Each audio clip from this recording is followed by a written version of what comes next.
Welcome back to your guide on fractional work as an individual on this journey. If you're watching this, you probably watched the first video, got over your apprehensions, some of your hesitations, and you're ready to take on this journey. So welcome back.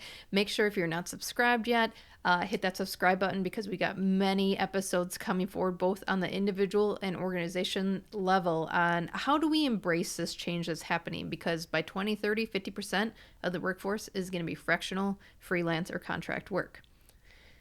In this specific episode, we're going to be talking about identifying opportunities as a fractional worker. So as an individual, as a fractional worker, how do you start to align with your ideal clients? How do you find work? And what does that journey and timeline look like? Now, there's other factors that are going to go into it that I had to break out to future episodes just so we keep these short, quick, and to the point on your journey. So when identifying opportunities, you should have already figured out what is your specialty, what is your expertise, what do people call you for, what do people want you to train on, who comes to you with questions on this specific subject. That's your expertise. So you want to identify that first before you start identifying opportunities, because otherwise you're going to be doing things just to do things, and it doesn't put you in a good marketplace to start building your portfolio and your client base. So say I do IT work over here, and then I do some financial work over here, and then I do some HR work over here. By the time I get all that done, yeah, I got paid, but I didn't make a very good portfolio about why you hire Kelly Boobolts. You need Kelly Boobolts. And that's where you want to get, because then there's less fishing for clients. There's less marketing you have to do, because it's really good referrals and an organic portfolio that will attract new clients. So identifying these specialties and opportunities early on will help build that foundation of your expertise. So remember that. Now, using job boards where you see a company and they're looking for a specific job, you can reach out to them. Using freelance platforms. Right now, when recording this in 2024, a big one is Fiverr. You can go out and get contract work where people are looking for a project-based type of expert, where they do a project and they're out. And then there's industry-specific sites like associations and other type of third-party contractors that will hire you for project work. So this is a lot like recruiting type of companies, and I would say the progressive ones. So recruiting type of platforms are placement. They're placing full-time people, but some of the recruiting platforms are switching to more progressive routes to place contractors and these fractional workers. So you want to look at those specific sites because they will set you up automatically. Certainly you're not going to get the fee that you would get if you would do direct, but it's a good starting platform to build your portfolio. And then I want you to begin networking. Now, this is going to be different for every person depending on your expertise, but organic referrals are so nice because it's minimal marketing, but also people see your value right away. It's less sales and telling about your portfolio and what you can do for them, because you already did it for this person over here that they referred you from.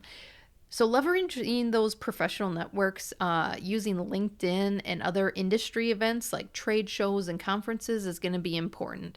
So you're going to have to be intentional about that, because as humans, there's certain work styles that love to do networking, getting out, meeting different professionals, going out to those conferences. And then there's 3 other work styles within the DISC behavioral science that you're going to have to kind of be very intentional and focused with. And I'll go through that in a different episode when we talk about how your DISC aligns with your work style, which will align with your fractional work. So going to these events, these professional events, networking with the right professionals and the industry events will identify companies and sectors that want to not only use your expertise, but they want to hire fractional workers. I'm from the Midwest, so fractional work is slowly taking off compared to East and West Coast. That seems to be like moving very fast. But when you can get people's mindset around this project-based work, around the value you can bring, some of those hurdles will be reduced. So what type of companies would you want to work for that would hire fractional workers? Interestingly enough, it's going to be probably the smaller employers and groups than the big ones, unless you're in a specific field like IT or tech.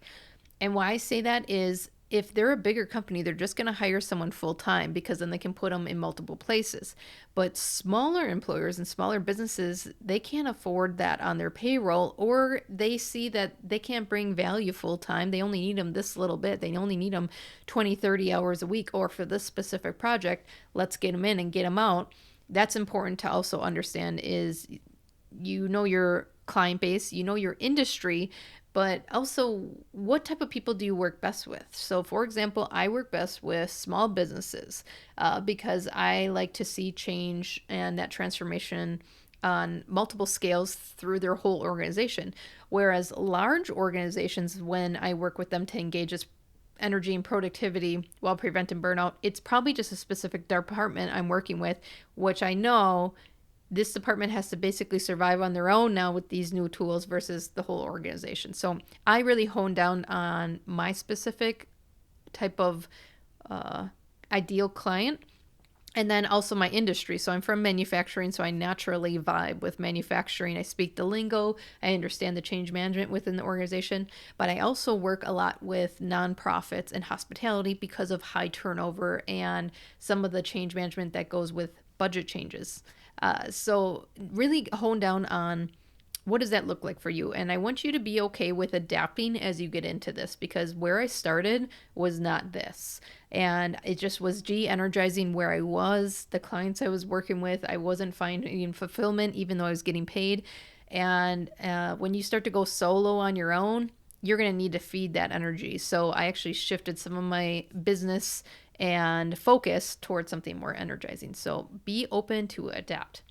When you identify opportunities, it's also important that you see the problem that they're having and the solution that you want to give. And I'm not going to get too much into sales in this playlist, but if you just want to do work for them, then you should just apply as a worker. A fractional work, a freelancer, or a contractor is going to solve a problem for them. And that means you got to really find that pain point in your expertise and get really good at it. We're going to talk in a future episode about skill set development. And so I want you to just kind of get obsessed about your expertise so that you can provide multiple solutions to a client. And then again, you're seen as the specialist. So who is going to be your ideal client based on your expertise, your specialty? What sector do you really want to focus on? Big employers, small employers, employers that go through change a lot, like some of our technology companies that are like startups, so they're like gung-ho right now, but then they'll level out. What type of companies would you want to work for that you're okay with going in, doing the work, and getting out, and go from there? Now, I do know some entrepreneurs that do fractional work, and they do it purely for the money. I think that they have a different type of lifestyle than I do. And that's okay to honor your energy wherever it may be. I just don't see that as super sustainable in the long haul. So I'm kind of setting up my portfolio and my type of work around energy and sustainability. But if people just want to make a ton of money, that's also an option as well. So look into some third-party sites like Fiverr. That's Fiverr. That's what's in 2024. But more of these sites are going to be popping up as fractional work starts taking off. Also, don't be afraid to talk to different recruiters that explore fractional work. If you're interested in some, please contact me through my website, and I can shoot you some resources that I'm connected with that we talk about fractional work and this type of workforce fairly often that might be able to place you as well. And of course, I'll see you on future episodes as we continue this journey.